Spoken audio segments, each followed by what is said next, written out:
ग्राम सेलकारी में जो मूर्ति अनावरण एवं विशाल भजन मंडली कार्यक्रम जो रखा गया है, उसमें पधारे हुए तमाम संत गुरु महात्माओं और वडील और क्रांतिकारी युवा साथी, आप सबका हार्दिक स्वागत, जोहार, अभिनंदन करता हूं। साथियों, जैसे कि आप लोगों को विदित है कि यहाँ पर हमारे महान जो गुरु है, हमारी कौम के गुरु है, जिन्होंने हमें अच्छी शिक्षा दी, ज्ञान दिया और सही रास्ते पर चलने का जो मार्ग दिया, उन गुरुओं का यहाँ पर जो मूर्ति अनावरण का कार्यक्रम हो रहा है, तो हमें उनके विचारों पर चलना है। उनकी हम पूजा कर रहे हैं, अर्चना कर रहे हैं, सब कुछ कर रहे हैं, साथ ही हमें उनके विचारों को भी फॉलो करना पड़ेगा।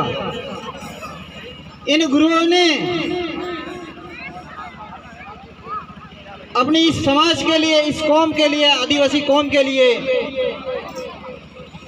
अपने प्राण की आहुति दे दी और उनका जो सपना था वो सपना आज भी अधूरा है।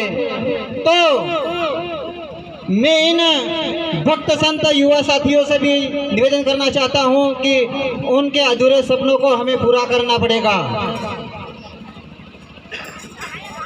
उनकी जो लड़ाइयाँ है वो हमें लड़नी पड़ेगी, उनकी जो अधूरी लड़ाइयाँ है वो हमें लड़नी पड़ेगी, तब जाके हमारा और हमारे गुरुओं का सपना साकार होगा। साथ ही आज भगवान बिरसा मुंडा जी का जन्मदिन है, तो उसके उपलक्ष्य में मैं दो बात उनके ऊपर भी बोलना चाहता हूं कि ये एक महान क्रांतिकारी वीर योद्धा है, जो मात्र और मात्र मेरे जैसे ही थे, जो आप लोग फोटो में देख रहे हो, वो मात्र 25 साल की उम्र में इतना कुछ कर गए इस आदिवासी समाज के लिए कि आज का एक युवा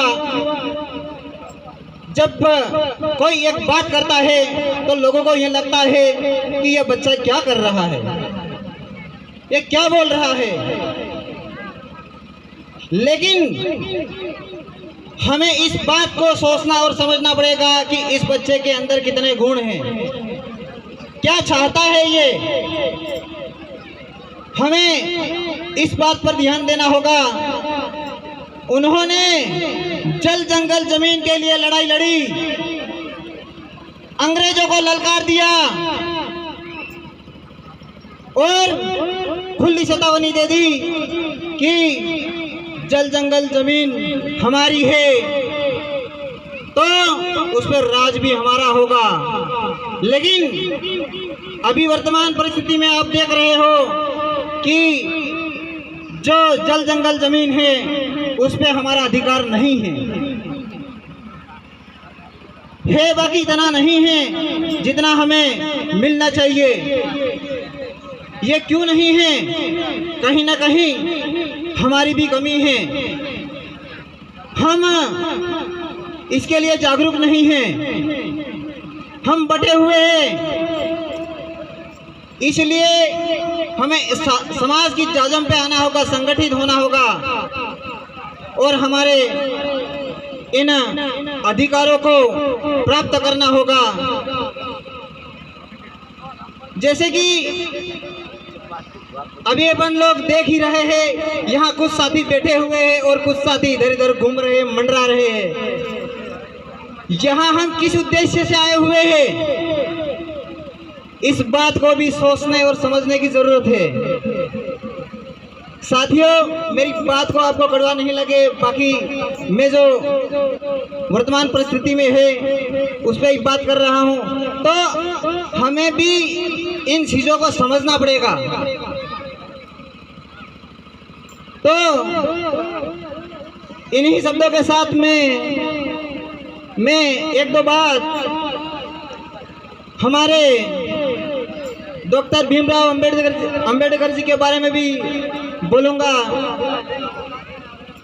समय थोड़ा लूँगा, लेकिन हमें इस बात का भी ध्यान रखना होगा कि आज हम इस तरह के जो कार्यक्रम कर रहे हैं और इकट्ठा हो रहे हैं, ये किसकी बदौलत है? क्या कि हमें भी एक प्रकार का बंधारण दिया हुआ है, जो जिसके अंतर्गत जो नियम कानून के अंतर्गत हम आते हैं। तो ये नियम कानून कायदे किसने बनाए? तो वो हमारे भीमराव अंबेडकर जी ने बनाए। तो उन्होंने ये कहा था कि मुझे पूजना मत, मुझे पढ़ना। तो आज के जितने भी युवा साथी हैं, वो उनके द्वारा दिए गए जो कार्य है उनको हमें पढ़ना होगा और समझना होगा। साथ ही मैं इन्हीं बातों के साथ में मैं मेरी वाणी को यहीं विराम देता हूँ। धन्यवाद, जोहार। एक बार एक नानक भजन कर दीजिए। देखा